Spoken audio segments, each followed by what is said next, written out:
vocês olharem o caput desse artigo 5º, vocês vão encontrar de onde nasce esse conceito, de onde nasce essa ideia. Se a gente fizer a leitura aí, Só para ficar claro que o caput tem o início do artigo, tá? Você coloca no artigo 5º, vocês já vão ver.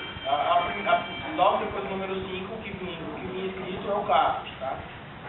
então se vocês olharem o artigo 5º, está escrito: todos são iguais perante a lei, sem distinção de qualquer natureza, garantindo-se aos brasileiros e aos estrangeiros residentes no país. Aí a Constituição Federal falou o seguinte: Brasil, vocês têm que ter o júri, vocês têm que ter este instituto do Tribunal do Júri. Lei, regulamente este instituto. Qual que é a lei que vai regulamentar, que eu acabei de mencionar aqui?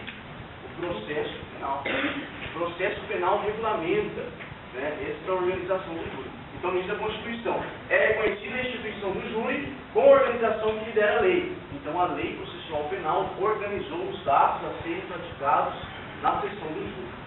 Bom, o procedimento do Tribunal do Júri encontra-se, então, regulamentado pelo Decreto-Lei 3.689 de 1941, que é justamente o Código de Processo Penal, que institui o Brasil aqui no Código de Processo. Lendo o referido código, encontraremos o procedimento do Tribunal do Júri normatizado nos artigos 406 a 497. Nós temos aí mais de 90 artigos relacionados ao Tribunal do Júri. Então, mais de 90 artigos. Então, o que eu fiz? Diante da proposta da professora Vange, ela pediu assim: João, nós estamos com um projeto aqui na nossa escola relacionado a um júri simulado que nós queremos organizar e gostaríamos de saber como é que nós poderemos, né, fazer o Tribunal do Júri. Aí nós nos colocamos à disposição pela professora, nós vamos então passar as regras desse Tribunal do Júri. Como deve ser feito, o que deve ser dito, como deve ser procedido essa plenária do júri. Essa plenária do júri nós chamamos o local onde vai acontecer o júri. E a plenária do júri de vocês será aqui na escola adventura. Pessoal, a professora hoje me falou que vocês assistiram a sessão de júri. Quantos de vocês que estão presentes nessa sala estavam na sessão do júri? Pelo som na frente. Bom, então vocês já têm uma visão mais ou menos de como seja a organização estrutural daquele Tribunal do Júri. O pessoal do filme, então, eu peço que vocês prestem um pouquinho mais de atenção. Eu vou tentar ser o mais dinâmico possível para fazer com que vocês imaginem como é formado este júri. Não, vocês podem... Bom...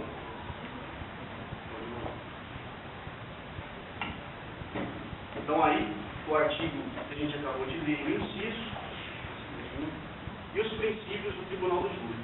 Isso que eu acabei de ler para vocês agora, plenitude de defesa, sigilo das votações, soberania dos vereditos e competência para julgar os crimes dolosos contra a vida, são os princípios.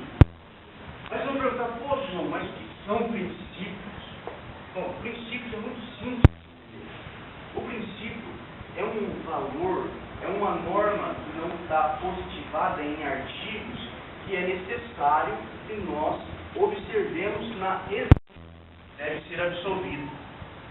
Isso fere este princípio do sigilo das votações. Os jurados não podem, em hipótese alguma, comunicar a sua votação. Não pode, em hipótese alguma, conversar durante a instrução do júri. É proibido. A incomunicabilidade é a obrigação dos jurados. Ou seja, o Jean não vai poder falar para a Nicole o que ele vai votar, o que ele vai decidir, e vice-versa. Eles não podem manifestar os seus votos em hipótese alguma. E nenhum tipo de comentário maldoso. Ou que seja assim, a Nicole está falando assim: nossa, que cara estúpido, ou que cara horrendo, como que ele pode fazer isso? Ela não pode conversar durante a sessão do júri. Os jurados devem ficar calados. Aí vocês podem perguntar: João, e se acontecer isso que você está falando? Se a Nicole conversar com o Jean e o Jean conversar com a Nicole, o que acontece? O júri é anulado.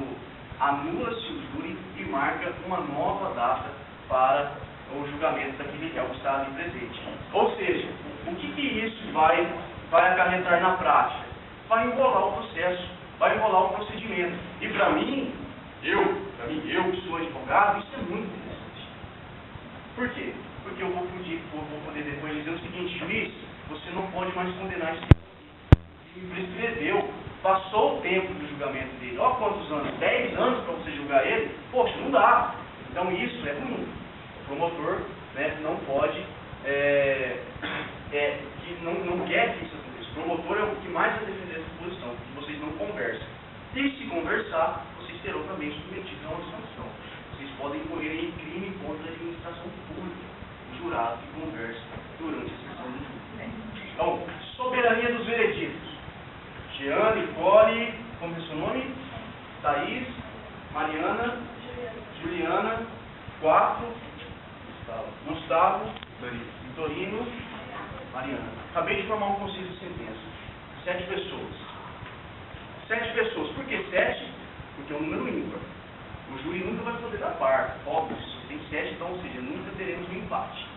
Sempre nós teremos uma decisão vitoriosa. Ou sim, ou não. Ou absolve ou condena. Vamos supor. O conselho aqui decidiu o seguinte: este réu é acusado. Ele tem que ser condenado. Ele praticou o crime de homicídio. Ele matou. Matou? O que eles disserem é soberano. Ninguém pode decidir ao contrário da decisão deles. A decisão que eles proferirem é soberana. O juiz, presidente do tribunal do júri, não pode falar assim: não, eu não concordo. Ele deve ser absolvido. O juiz não tem autonomia para fazer isso. Porventura, uma das partes, o advogado ou o promotor, recorrer nessa decisão, você pode perguntar assim: bom, o recurso é o seguinte: se o advogado diz não, o meu cliente, ele deve ser absolvido, eu não concordo com essa decisão do júri, o que ele vai fazer? Ele vai recorrer. Recorrendo, o processo vai ser juntado, vão enviar esse processo para o Tribunal de Justiça de Mato Grosso do Sul, onde lá trabalham os desembargadores, que são juízes de segunda instância. Os desembargadores vão analisar o pedido que o advogado ou o promotor fez, né, e vão falar o seguinte: realmente, essa decisão está um tanto quanto confusa.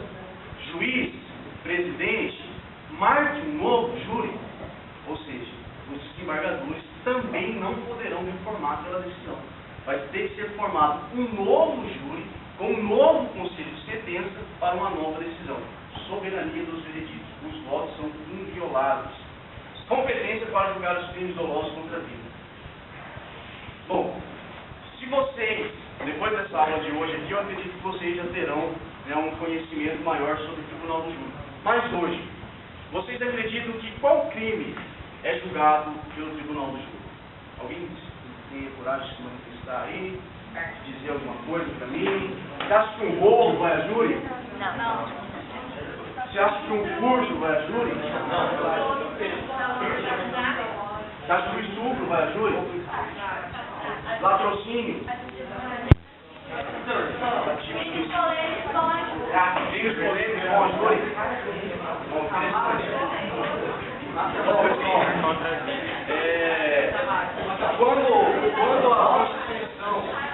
Quando a Constituição fixa a competência para o julgamento dos crimes dolosos contra a vida, nós temos aí, pode passar o próximo slide, Matheus, um rol, né, que nós vamos encontrar no anterior, no direito penal. Eu estava explicando para você um pouco do processo da Constituição Federal. Agora nós vamos ter que navegar um pouco no direito penal.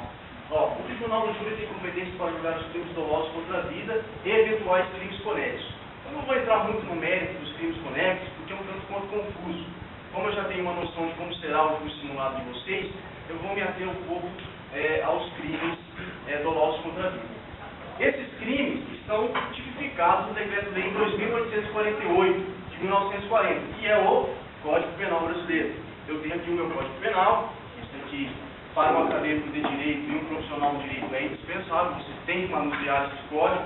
Isso aqui é um CODIMEC, é um compilado de códigos, que eu tenho Código Penal, Código Tributário, Código de Processo Penal, que é para facilitar a vida. Então, nos artigos 121, 122, 123, 124, 125 e 126, nós temos os crimes dolosos contra a vida. Agora vamos descobrir quais são os crimes que vão a júri. Artigo 121, o homicídio, como mencionaram aqui, o induzimento, instigação ou auxílio ao suicídio, o infanticídio, o aborto provocado pela gestante ou com seu consentimento e o aborto provocado por terceiro. Vou explicar sucintamente um pouquinho de cada um. Vou ler aqui para vocês o que o Código diz sobre homicídio. Por exemplo, quando uma pessoa... É muito simples, vocês vão entender como que a lei é simples. Quando uma pessoa pratica um crime de homicídio? Quando ela mata alguém. Isso aqui é o que o Código diz. Se vocês tiverem depois o interesse de entrar na internet e consultar o Código Penal, vocês vão ler no artigo 121 o seguinte: matar alguém. Só isso que o artigo fala. Matou alguém, você já participou aí, já incorreu no crime de homicídio. Seja ele consumado ou tentado. Ou seja, os crimes, as tentativas de homicídio, ou de qualquer crime desse aqui, também vão a júri. Consumou, morreu, vamos supor, peguei uma arma e pá, dei um tiro aí, vamos supor aqui o Jean, vou te usar a licença, matei o Jean. De repente, teve aqui o corpo estendido no chão, o Jean está morto. Ou então, fui para tirar do Jean e acertei no ombro dele, mas eu queria matar ele. Então eu tentei matar, mas não consegui. Ou seja, os crimes consumados e tentados vão a júri. Aí você pode usar uma tese de defesa que nós chamamos de legítima defesa. Né? Ele pode ir a júri, você vai ter que, você provavelmente, o réu vai a júri e o advogado vai convencer o jurado de que, né, ele praticou essa conduta em legítima defesa. Mas existe essa possibilidade que é a absolução. Então, consumado ou tentado, Jean morreu ou não morreu, mas o que é a consumação e a tentativa é o meu interesse. E aí a gente vai entrar no dolo e na culpa. Qual é a diferença de dolo e culpa? Alguém sabe aqui? Alguém O doloso é quando tem intenção, o culposo é quando não tem. Não tem intenção. Exatamente. E a Constituição diz que vai para a júri apenas os crimes dolosos contra a vida. Ou seja, a culpa não vai a júri. A culpa vai para o juiz das varas residuais, que nós chamamos, residuais criminais. A culpa é muito simples. Vou explicar para vocês como é que funciona mais ou menos. O dolo, aqui que eu acabei de fazer um exemplo com o Jean. Pego uma arma e vou lá e pipoco ele. Chego a bala nele, toma, Jean. Senta aí. Não quero mais você nessa sociedade. Agora, o que é um crime culposo? Estou eu anunciando lá, estou eu mais claro, sou policial militar, deixo minha arma em cima da mesa, vou sentar no meu sofá para assistir o jogo de São Paulo Internacional. Que tristeza. Estou lá eu sentado, minha mulher, olha só, minha mulher que é colorada, chega e começa a limpar a mesa. Limpando a mesa, você vou limpar a arma. E ela, bem cuidadosa, começa a limpar a arma com a mira no sofá. Ela vai limpando. De repente ela vai limpar um lugarzinho que não pode ser limpado. O gatilho. E pá! Bem na hora que São Paulo faz um gol e estava na esquerda. Morro e não vejo, né, não fico com desgosto da eliminação. Céu antes da eliminação. E aí, a minha esposa falou, nossa, matei, isso foi sem querer, isso é culposo, isso não vai ajudar. Não teve culpa, ela não teve intenção de matar. Então não tem por que ela ser submetida a uma plenária do júri. Então essa é a diferença do doloso e do culposo, no tentado e no consumado. Não tem um caso, por exemplo, como aconteceu quando a filha da Cissa, quando o rapaz está alcoolizado, ele pega o carro. Ele não tem intenção ou não, mas ele corre risco. Isso é uma prova eventual. Ele tem a noção de que ele pode matar alguém. Esse ponto, eu acho muito interessante a observação, eu acredito que isso será um futuro acadêmico de direito. Essa questão do crime, do dolo eventual, é uma das discussões que um dos temas mais discutidos na academia. Será que esse crime, que é o dirigir alcoolizado, que é um dolo que não está previsto no rol dos crimes dolosos contra a vida, do Código Penal, ele está previsto lá na lei de trânsito, esse crime de matar alguém na condução de veículo automotor. Ele é previsto lá na lei de trânsito. Estou dirigindo alcoolizado. Aí a lei diz que você assume a culpa, ou seja, é o dolo eventual, como o Matheus falou. Esse crime, ele vai a júri? Nós temos divergências. Tem doutrinadores que entendem que sim, e tem doutrinadores que entendem que não. Esse crime não deve ir a júri. Não tem vamos supor assim, um clamor público necessário para ir a júri. Então nós temos a divergência. Há no Brasil, né, casos de crimes de homicídio no trânsito que vão a júri. Mas também você, como advogado, você pode alegar que não há necessidade de ir a júri e aí ser julgado no juiz singular.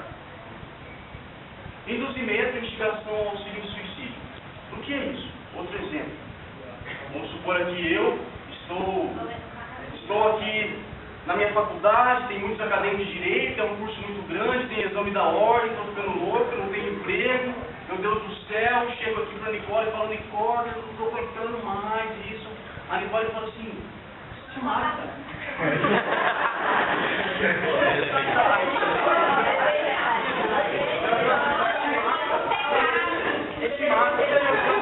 O que ela fez? Ela me instigou ao suicídio.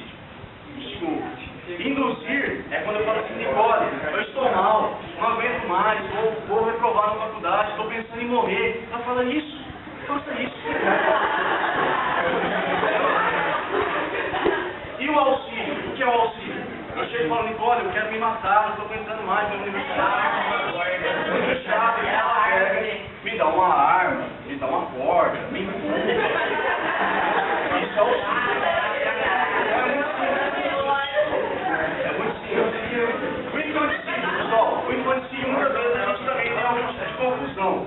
Por exemplo, quando alguém mata um pai, chama-se de patricídio. Quando alguém mata a mãe, chama-se de matricídio. E quando alguém mata uma criança? O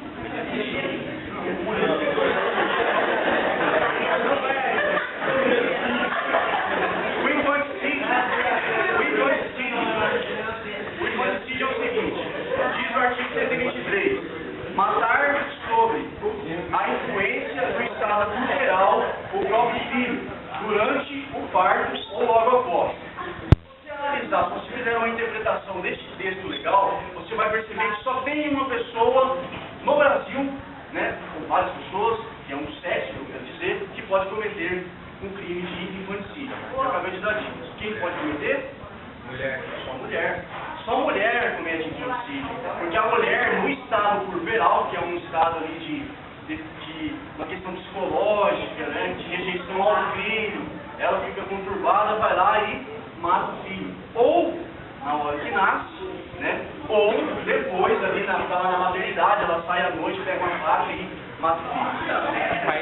Aquele caso da menina em Bolsa Coreana, que ela matou o filho dela quando ele sacou, foi premeditado que ela poderia. Mas a mulher chega a ser presa, que geralmente é. A pena dele é de 2 a 6 anos. A pena do crime de infanticídio é de 2 a 6 anos. E ele vai a júri. Se eles alegarem doença mental, alguma coisa. Tem essa possibilidade. Só que se você alega doença mental, o direito não te dá uma pena privativa de liberdade. Ou seja, o direito não vai te mandar para a cadeia. Se você for um doente mental, o direito vai te mandar para onde? No manicômio. Ou para algum centro de recuperação para doentes mentais. Só por curiosidade, aqui no Mato esse hospício fica dentro do presídio de segurança máxima, tá, gente? Então não adianta falar, vou matar e falar que sou louco porque eu vou ficar num lugar diferente. Não, você vai ficar no mesmo lugar. Pessoal, e não é interessante fixar. Se você for condenado a 12 anos, você vai cumprir 12 anos. A medida de segurança que nós chamamos, você não tem prazo. Você é absolvido e é mandado para esse manicômio, esse centro de recuperação. Você vai ficar 3 anos lá. Se no final do 3º ano chegar um psicólogo, um psiquiatra e dizer assim, que ele não se recuperou, você vai ficar mais 3, mais 3, mais 3, mais 3, mais 3, mais 3, até você se recuperar. Uma pessoa psicopata, um maníaco, ele nunca se recupera. É muito difícil. Ou seja, ele vai ficar lá. Mas pode ocorrer dele, por exemplo, ele passar esses 3 anos, dar o laudo de que ele está bom e ele ser julgado novamente? Não. Se dá o laudo e falar, constatar assim, ele está bom mentalmente, é solto e vai pra rua, você tem que ficar com... E tipo, se alguém for condenado, quantas vezes que eles podem recorrer? Se alguém for condenado, quantas vezes que eles podem recorrer? Condenado? É. Se você for condenado, você pode recorrer em 3 instâncias. Você tem a primeira instância, que é o Tribunal de Justiça, do Mato Grosso do Sul, a segunda instância, que é o STJ, que é o Superior Tribunal de Justiça, e a terceira instância, que é o STF. Se for condenado nas 3, não pode. Aí a gente fala que aconteceu o trânsito da sentença condenatória. Aí você não tem mais chance de ser absolvido. Então você tem essas 3 instâncias. Bom, A pessoal, diferença só vai ficar desde 38 anos, né? 30 anos. Pode ser condenado a 100 anos, mas você só Também pode... na reforma vai ficar assim. Você só pode ficar preso 30. Mas em que isso influencia? Em um benefício que nós chamamos de progressão de regime. Se você for condenado a 100, o seu cálculo de progressão de regime será em cima de 100. Ou seja, para você sair do regime fechado para o aberto, é 1/3 de 100, não 1/3 de 30. Entendeu? Então essa é a diferença que a gente precisa entender também.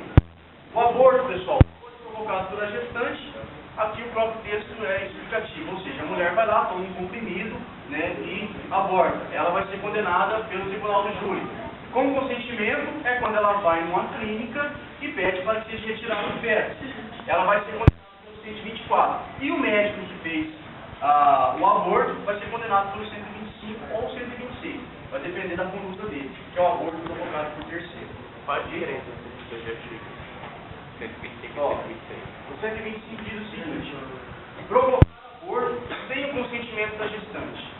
Ou seja, eu sou namorado de Maria, tenho aí apenas 17 anos de idade e ela tem, eu não posso falar isso porque eu tenho 21 e ela tem 18, porque tem que ser maior para envolver nesse tipo penal.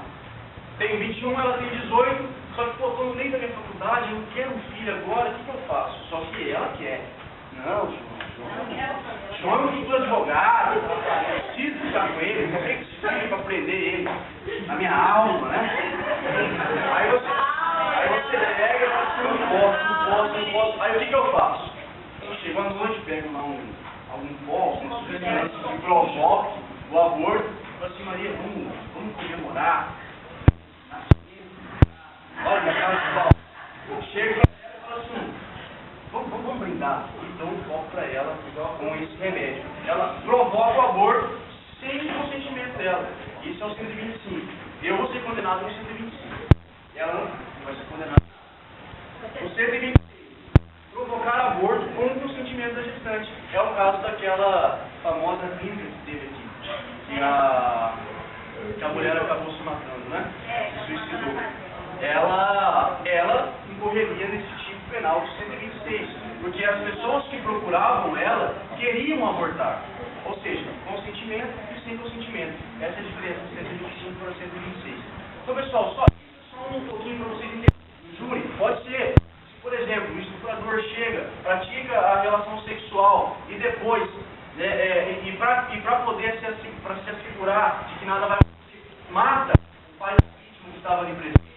O que vai acontecer? Esse estupro vai ser julgado junto com o crime de homicídio. Então existe a possibilidade do estupro pelo crime conexo. Mas isso é um pouco mais complexo e talvez em outro momento a gente pode aprofundar mais. Os doutrinadores do direito dividem o procedimento do júri. Agora nós vamos entrar no procedimento do júri e gostaria que vocês prestassem muita atenção agora, porque isso vai servir de base para a formação do nosso júri simulado. É muito importante, tá ok? Muito importante. A primeira fase do júri se divide em 2 fases. A primeira é chamada de judicium accusationis, ou sumário de culpa. O que é isso, pessoal? Vocês estão acompanhando o caso Bruno, não estão? O caso Bruno está em que fase? É uma fase de inquérito. O delegado foi lá e indiciou ele por vários crimes. Nós vamos supor que seja um processo. O delegado foi lá, instruiu um monte de lógico, o processo pode ser um calhamaço de papel assim. Instruiu com um monte de papel assim, promotor, manda pro juiz, está aqui o meu resultado. O juiz vai pegar assim, desse vista ao Ministério Público. Aí eu, promotor, sentado na minha mesa, começo a ler, o que eu vou fazer? Vou fazer uma uma denúncia. Então, daqui a uns dias, vocês vão escutar no noticiário. Promotor de Justiça do Estado de Minas Gerais denuncia goleiro Bruno pelos crimes tais, tais e tais. Ou seja, ele entendeu que realmente o Bruno cometeu o crime. Agora eu te faço uma pergunta. O Bruno, na minha opinião, tudo que aconteceu foi por ele sentiu que ele deveria tirar aquele peso das fotos do Bruno, que era no caso da menina. Então ele pegou a menina, matou a guria, subiu com a guria, tudo. E agora o Bruno está sendo acusado por tudo, sendo que ele não alegou, não cometeu nada. Às vezes ele é até inocente, porque ele participação do jogo. Ele está preso, tem. Se ele está preso, porque ele é um... Ele é uma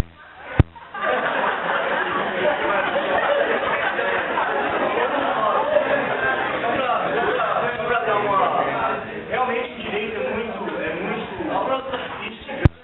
estudado, né, por causa das discussões que podem ser levantadas.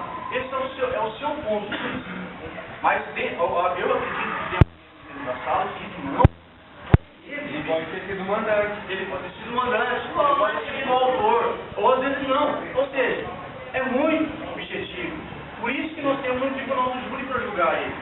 Né? Por exemplo, tomara ele que, vamos supor, se você morasse em Minas Gerais e fosse maior de 18 anos, quisera ele que você fosse, né, um jurado, que você iria falar para absolver ele.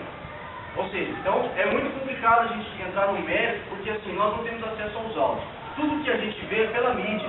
E sinceramente, pessoal, a mídia é sensacionalista, a mídia destrói, a mídia faz o que ela quer. Ou seja, então, eu acho que a gente tem que tomar cuidado com os noticiários e buscar a verdade dos fatos. Em relação, por que ele está preso? Ele está preso por quê? Porque o direito prevê uma pena, uma prisão provisória. Essa prisão provisória, que se chama prisão preventiva, ela serve para Ele não fugir, nos termos mais fáceis, isso. Para ele não fugir,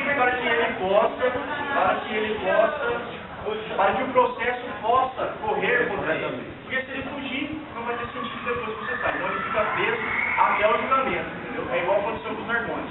Os Nargões ficaram presos até o dia do julgamento. Só para levantar aqui, a gente também fazer esse tipo de prisão preventiva, não só porque a gente tem certeza que o Bruno cometeu um crime, mas nesse caso ele está preso por quê? Porque ele pode atrapalhar no julgamento, no poder da prova, o motor, isso e aquilo. Então faz a prisão preventiva para ele não atrapalhar o processo. Geralmente quem comete um crime, faz alguma coisa, responde de verdade esse crime, até seja transitado em julgado. Só que nesse caso o Bruno pode fugir, pode fugir ou pode atrapalhar o decorrer do processo. Então nesse caso, o Ministério Público pede a prisão preventiva dele. O juiz acaba. A regra é que você responde em liberdade, mas se tiver alguns motivos que façam com que ele deva ser preso, ele será preso. Pessoal, então essa primeira fase, o promotor vai denunciar o fulaninho de tal que cometeu o crime de homicídio, e esse fulaninho vai começar a ser julgado por um juiz que não o juiz do presidente do juiz. No final de todo o processo, com mil testemunhas, o juiz vai ter que concluir o seguinte: foi ele que cometeu o crime? Sim ou não? O juiz vai falar, foi. Então o que ele vai fazer? Pronunciar este réu. Pronunciando o réu, nós chegamos à segunda fase do júri, que é a justiça causa, ou justiça da causa, que é um termo latim. Né? Tem pessoas que têm diversos significados para os conceitos latinos. Eu costumo dizer que é a justiça da causa, ou seja, a justa causa. Né? Será que realmente ele deve ser condenado por esse crime? Aí vem o júri. Vamos começar então. Agora a gente entra na segunda fase, a composição do tribunal do júri e a formação do conselho da sentença. Pessoal, isso é de extrema importância para quem quer fazer um simulado. De extrema importância. Por quê? Porque você vai ter que seguir as normas do Código de Processo Penal. É necessário que vocês obedeçam esses trâmites. O júri é o meio de julgamento mais democrático que uma sociedade pode ter. Porque são pessoas do povo que julgam. São pessoas retiradas da sociedade que vão dizer que aquela pessoa deve ou não ser condenada, se deve ou não ser absolvida. Então, é muito importante que nós tenhamos o conhecimento dos atos a serem praticados durante esse procedimento do júri. O primeiro artigo de extrema relevância que vocês devem prestar atenção. Artigo 447 do Código Penal. O tribunal do júri é composto por um juiz togado. O juiz togado é um juiz que passou em concurso público. Um juiz togado, seu presidente, Ou seja, o juiz é o presidente do júri. Então, quando se eu mencionar aqui presidente, vocês já podem ligar a pessoa do presidente com o juiz. Quem foi na sessão do júri observou que tinha um juiz lá sentado, né, organizando toda a situação. E por 25 jurados que serão sorteados, dentre os alistados, 7, dos quais constituirão o conselho de sentença em cada sessão de julgamento. Pois, João, mas são 7 jurados. Para que você possa ter uma sessão de júri, é necessário que nós tenhamos 25 jurados presentes na sessão da plenária. Ou seja, como que é feito esse sorteio dessas pessoas? Primeiro, você pode ser um jurado voluntário. Você chega lá no Poder Judiciário e fala assim, olha, eu quero ser jurado. Aí o Poder Judiciário vai te alistar lá e quando for necessário, pega todos os seus endereços, telefone, né, a residência e tudo mais, e você é um jurado voluntário. E o Judiciário, todo começo do ano, ele faz um rol de jurados, escolhe lá 800 pessoas que irão compor os conselhos de sentença durante o ano. Ou seja, esse ano já está definido quem vai ser jurado ou não. Esse jurado tem que estar presente no dia da plenária do júri quando ele for chamado. Se ele não estiver presente, ele também pode correr um crime contra a administração pública. Ele tem que estar, ele é obrigado a estar lá, se for citado, para comparecer. Então, dos 25 que estiverem presentes lá, 7 serão sorteados para constituir o conselho de sentença. Ou seja, 7 irão decidir a vida daquela pessoa que está sentada no banco do réu. Dos 25, basta-se escolher 7. Bom, a segunda fase tem início quando o juiz presidente do júri recebe o processo. É aquela parte que eu te falei, né, que eu falei para vocês. O juiz vai decidir se ele cometeu o crime ou não. Se ele falar assim, cometeu, ele pronuncia. Pronunciando, ele pega o processo e fala assim, juiz presidente, a bucha é sua. Pega, resolve. Aí o cara vai pegar o processo e vai fazer o seguinte. Ele vai dar um prazo de 5 dias para as partes se manifestarem. Partes vocês podem entender por promotor e advogado. O que eles vão fazer nesses 5 dias? Eles vão indicar provas, né? Vão dizer, ó, pega essa faca, pega essa situação aqui, pega esse papel que está aqui, essa mancha que está ali, e vão requerer diligências. Diligência, o que é diligência? É para você pedir para que algum perito faça alguma manifestação sobre, por exemplo, a arma que foi usada no crime, ela realmente estava apta a produzir tiros? Pode ser que não, né? Pode ser que aquela arma que disseram que era do crime não tinha mecanismo para se acionar. Isso ocorre, pessoas são absolvidas por causa disso. E o principal de tudo, irão arrolar testemunhas. É neste momento que se arrolam as testemunhas. E quantas testemunhas podem ser arroladas no tribunal de júri? 5 para cada lado. 5 para o promotor, 5 para o defensor. Né? Então são 5 testemunhas. No total, nós vamos ter uma oitiva de 10. Então, depois de arroladas as testemunhas, os autos voltam ao juiz. Ou seja, o juiz pediu para as partes se manifestarem. Indiquem as provas, requeram diligências e arrolem as testemunhas. Digam quem vocês querem que sejam ouvidos. Aí volta, depois que o advogado do promotor fizer isso, volta os autos para o juiz, o processo para o juiz, e o juiz vai fazer um relatório. Esse relatório é muito importante. Mais para frente, vocês irão perceber a extrema importância desse relatório para que os jurados possam ter conhecimento do que eles vão julgar. Por exemplo, tem lá 25 jurados, vou escolher 7.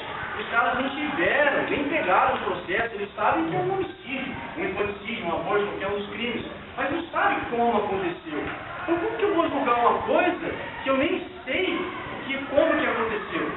Então o que o juiz vai fazer? Um relatório e posteriormente será entregue cópia desses relatórios para cada jurado, para os 7 jurados que compor o conselho de sentença. Esse plenário, que eu coloquei aqui, esse termo plenário, vem como marca data. Então pegou o processo, ele faz o relatório e já diz assim, designo, marco a audiência, marco a plenária do júri para o dia 10 de outubro. Ou seja, 10 de outubro vai ocorrer o julgamento do caso, a plenária do júri. Os 25 jurados vão ter que estar lá serão sorteados os 7 e lá vão começar os debates orais. Então, nesse dia, aqui, nessa data, neste momento, ele vai marcar a data do tribunal do júri. Este plenário é o nome dado ao local onde o acusado será julgado. ou seja, se estiver no plenário do júri da comarca de Campo Grande, que é lá no fórum, onde tem aquela estátua bonita e robusta da Deusa da Justiça. Para quem teve a oportunidade de ver, já passou na frente do fórum. É lá que é o plenário do júri do estado da cidade de Campo Grande. E aqui depois, quando nós formos fazer o nosso júri simulado aqui, o nosso plenário do júri será aqui na escola. É o local onde acontece o julgamento. Pode passar, né? O artigo 472 diz o seguinte. Ele marcou a data, vamos supor, chegamos no dia 10 de outubro. 10 de outubro, nós vamos chegar lá na plenária do júri, o juiz vai fazer o seguinte. Vai verificar se estão presentes os 25 jurados que devem compor, né, esse júri. Aí ele vai dizer, mandando que o escrivão proceda a chamada dele. 25 tem que estar lá. Aí, o escrivão, né, que é um funcionário, e aí é importante que o tribunal de júri de vocês, no simulado, que tem essas figuras.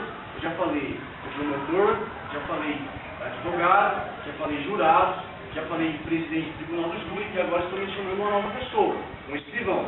Esse escrivão vai pegar uma urnazinha com 25 nomes. Aí ele vai falar, Nicole, Jean, fulano de tal, ciclano de tal, está presente? Está presente, estão presentes. Aí confirmou, os 25 estão presentes? Não, faltou um. Ele vai ter que pagar uma multa. Se ele estiver doente, aí ele tem que justificar. Ele pode justificar. Se ele estiver doente, ele pode justificar. Mas aí ele vai ter que levar um atestado.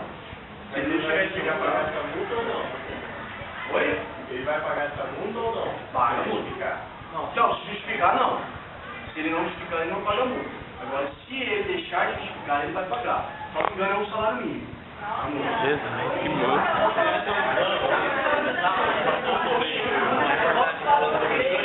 É a multa de quem não compareceu, de quem não apresentar uma justificativa, seria de 1 a 10 salários mínimos. Geralmente fixa 1, mas depende assim, se você, por exemplo, se o cara tenta justificar, mas o juiz vê que é um documento fraudulento ou que é uma justificativa falha, ele tem essa discricionariedade de 1 a 10. De 1 a 10. Mas, via de regra, é um salário mínimo. Por exemplo, então tá, os 25. Para que o juiz possa iniciar de fato a plenária do júri, é necessário que pelo menos 15 jurados estejam presentes. Ou seja, não é necessário os 25, bastam 15. Se tiver 15 jurados presentes no dia da plenária do júri, ele já pode dizer o seguinte, que será, né, olha o que ele faz, comparecendo pelo menos 15 jurados, o juiz presidente do tribunal do júri declarará instalados os trabalhos, anunciando o processo que será submetido a julgamento. Vamos fazer um exemplo aqui. Eu, juiz, analiso meu escrivão me auxilia, faz a chamada, verifica que tem pelo menos 15 pessoas presentes, aí o que o juiz vai fazer? Vou inventar uns termos aqui. Se alguém que participou lá no tribunal do júri, deve ter observado que o juiz deve ter falado algumas coisas. Mas isso aí é relativo. Cada juiz fala aquilo que ele vier na cabeça dele. Vamos dizer, vou declarar que estão instalados os trabalhos. Meu juiz certificou 15. Declaro aberta essa sessão do júri, tendo como réu fulano de tal, praticou o crime previsto no artigo 121. Né? Então, é simples, basicamente como é que ele vai. Começa agora a sessão do júri. É simples, esses termos a gente pode inventar. Lá no dia, ele, depois que foi sorteado, o juiz puxou esse sorteado, aí ele pegava e falava assim, detentor, que era sim, nós vamos chegar na recusa. Ele perguntava, ele falava, ela falava aceito, aí passava no promotor, falava aceito. Mas no dia não tinha princípio, tinha menos, e ela fez auxiliar, ela não foi uma inscrição que fez, foi uma outra mulher. Se não tiver 15 pessoas, 15 jurados presentes, esse júri pode ser anulado. Tem que ter 15. Se não tiver 15, o advogado pode anular. E é interessante, como eu já falei.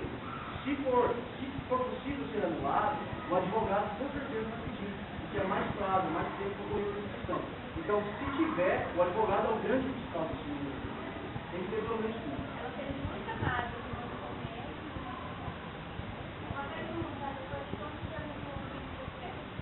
Depende da pena. O artigo pode funcionar outra vez. Tem crime que prescreve 4 anos, tem crime que prescreve 20, 12, depende da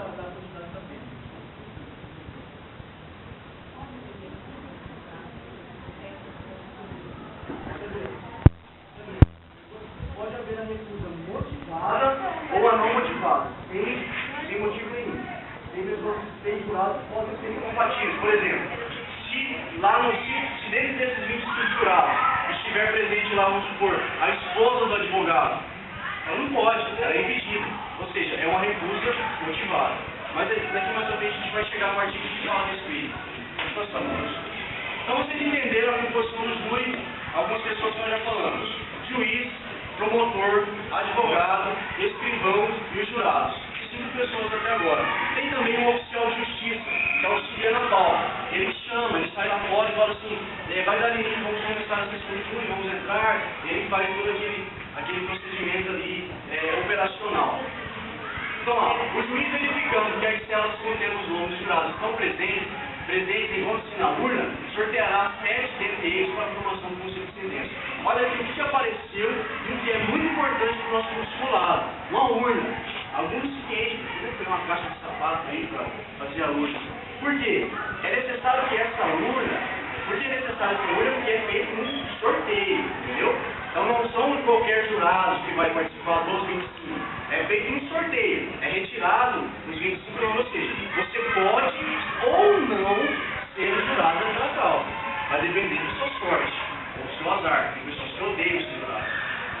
E outros gostam. Porque se você não for voluntário, o Poder Judiciário vai até o cadastro do Tribunal Regional Eleitoral, ele vai lá no cadastro do Tribunal Regional Eleitoral, onde todas as pessoas estão cadastradas como eleitores, e pega pessoas de lá e fala assim, você vai ser. E você não pode negar, você é obrigado a participar dessa fase de júri se for sorteado desse jurado. Então, se o cara não for voluntário, ele será sorteado da lista que nós temos no Tribunal Regional Eleitoral.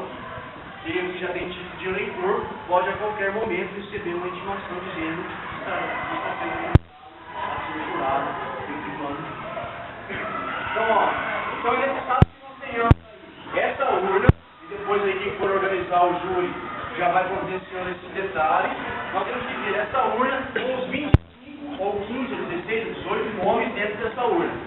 O juiz vai verificar as células, estão todos aqui dentro. Aí vai começar. À medida que as células forem sendo retiradas da urna, o juiz presidente as lerá. Ou seja, vou pegar um nome aqui.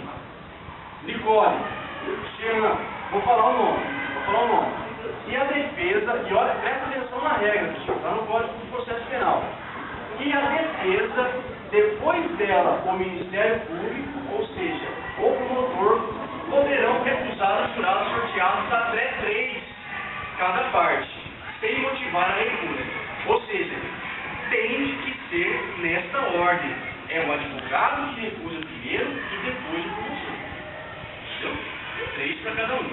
Então, se quiser pegar, vai ler lá, fulano de tal, defesa, aceito, promotor, recuso, outra forma. Vai lá mais uma vez. Outra lá, Matheus. Aí de novo outro jurado. Aí a gente vai dizer defesa, recurso, mas ali vai para o promotor.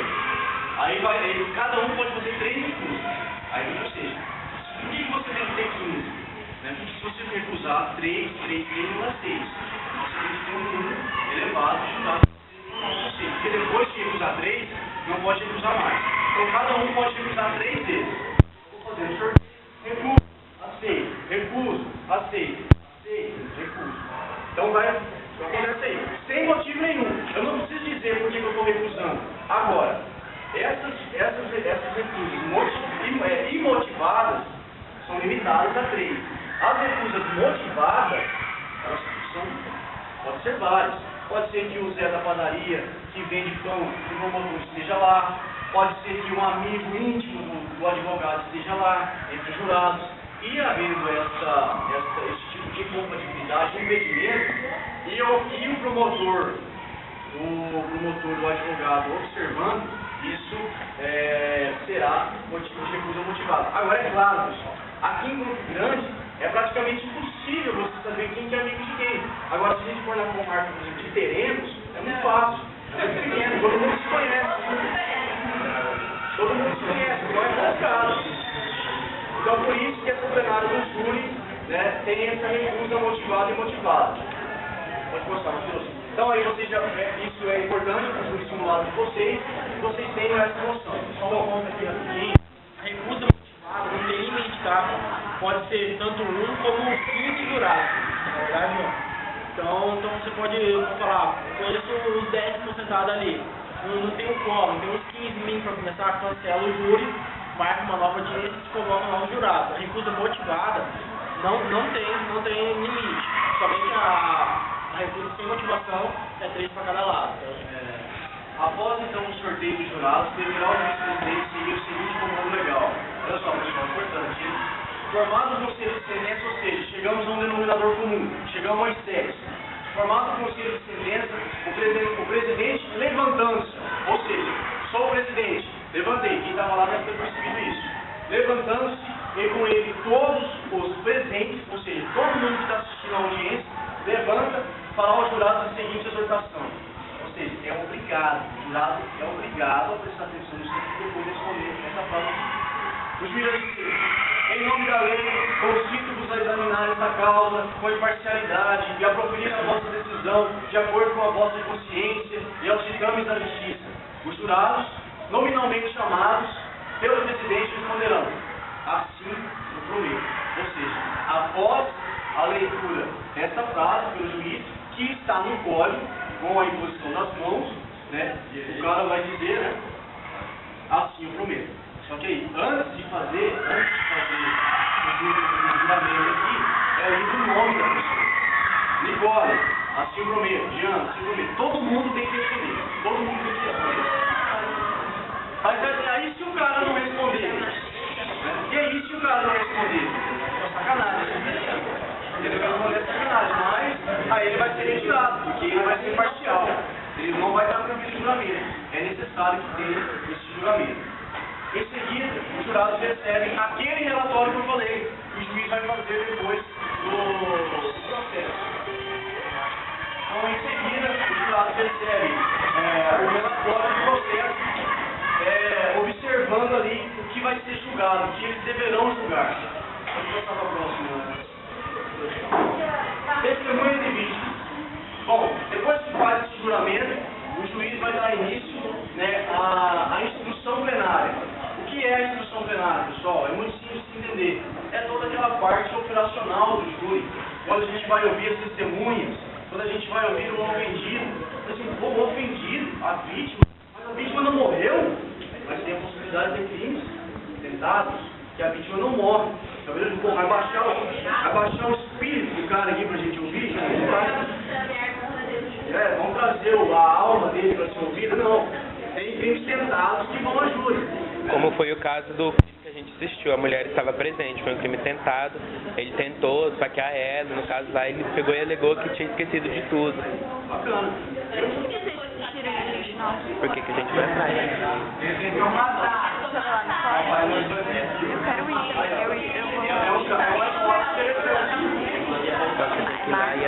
Nessa situação, pessoal, a vítima, ela deve ser ouvida, porque é necessário que nós tenhamos, né, o conhecimento do que aconteceu de fato. Então tá, se for possível, então, que é nessa ordem, hein, pessoal? A ordem das oitivas e das inibições é nessa. Então, ó, iniciada a instrução constituinte do ofendido vítima, se possível, eles são as testemunhas enroladas pela acusação. O primeiro a fazer perguntas é o juiz. Ó, ele começa a fazer as perguntas para o ofendido ou para as testemunhas. Depois, o promotor e, por último, o advogado. Agora, você pergunta, mas por que o direito faz essa distinção? Por que não poderia ser qualquer ordem? É porque nós temos princípios, pessoal. Existe um princípio no direito que é chamado princípio do contraditório e da ampla defesa. Você só vai poder contradizer alguém, ter esse contraditório, se alguém te acusar. Você só defende se você for acusado. Então, é necessário que o promotor faça as primeiras perguntas e depois o advogado venha no contraditório, né, interrogando também. Então, no interrogatório das testemunhas enroladas pela defesa, quem faz as primeiras perguntas é a defesa e a acusação. Tem uma distinção que também é muito importante. Se a testemunha é de acusação, ou seja, o promotor que arrolou as testemunhas, ele vai fazer a primeira pergunta. Depois que termina as perguntas dele, explica, faz todo o tempo ver a ato dele, a cena, a emoção, acusa, faz quando chora, grita, aí vem o advogado. Agora, vira pastor, agora é óbvio, se a testemunha for da defesa, quem tem o primeiro interesse de fazer a pergunta é a defesa. Né? Isso aqui você percebe o contraditório. O contraditório está aqui também, vocês perceberam? Primeiro testemunha de acusação, depois testemunha de defesa. Acusação, defesa. Sempre a defesa é a última a se pronunciar. Agora, a inquisição que muda a regra, porque a testemunha foi arrolada pelo advogado. Então ele tem o interesse de fazer as perguntas. O acusado. Então, lá eu falei um pouco, falei que também ofendido, se ofendido estiver presente, será ouvido. O acusado, após o interrogatório da testemunha e do ofendido, é a vez do réu. Neste momento, o promotor faz as perguntas antes do advogado. Viu? Novamente, promotor antes do advogado. Contraditório. Primeiro promotor, depois advogado. Os jurados poderão formular perguntas também. Só que, como que acontece? As perguntas do promotor, do juiz e do advogado são diretas. Ou seja, eu chego na testemunha e faço a pergunta. Você estava presente no dia dos fatos?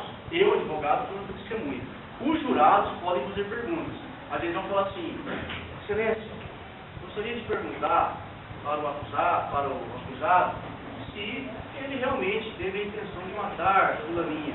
Aí, o juiz vai falar assim, o juiz repete a pergunta para o acusado ou simplesmente pede para que ele responda, né? Então depende da situação. Ou seja, os jurados não fazem perguntas diretas. Quem faz perguntas diretas é promotor e advogado. Pode passar o próximo minuto. Encerrada a parte de instrução, será concedida a palavra ao membro do Ministério Público. Ou seja, depois que passou essa parte de instrução, ouvimos testemunhas, ouvimos o ofendido, ouvimos o acusado, nós vamos começar a parte mais empolgante do Tribunal do Júri, o debate. Todo mundo que estiver do lado dele, puxa o saco do juiz, né, dá uma puxadinha de saco, Nossa Excelência, que tem um belíssimo trabalho na nossa cidade, imensas religiosas, são católicos.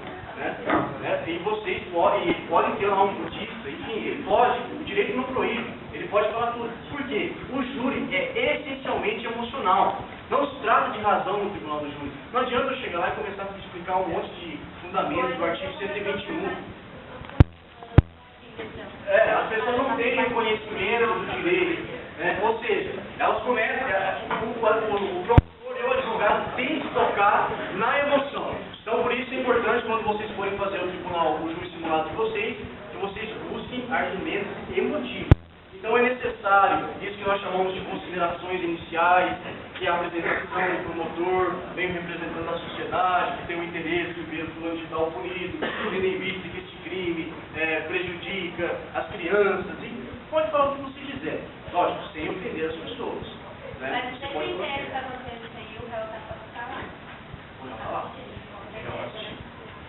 O réu fica presente na plenária. Então, ó, o papel do promotor, aí eu trouxe aqui uma síntese, e depois eu vou disponibilizar esses slides para vocês têm blogs aí que já tive a oportunidade de olhar, vocês podem colocar no blog de vocês para seguir o roteiro. O papel do promotor nesse momento é de acusar o réu. Ele vai começar o debate. O debate ele vai expor, ele vai dizer, esse réu ele é culpado, ele matou, por motivo fútil, torpe, por meio cruel, estrangulou, abriu, rasgou, esquartejou, o sangue jorrou no chão, inchou a parede, enfim, ele fala tudo, ele mostra tudo que ele tem que fazer.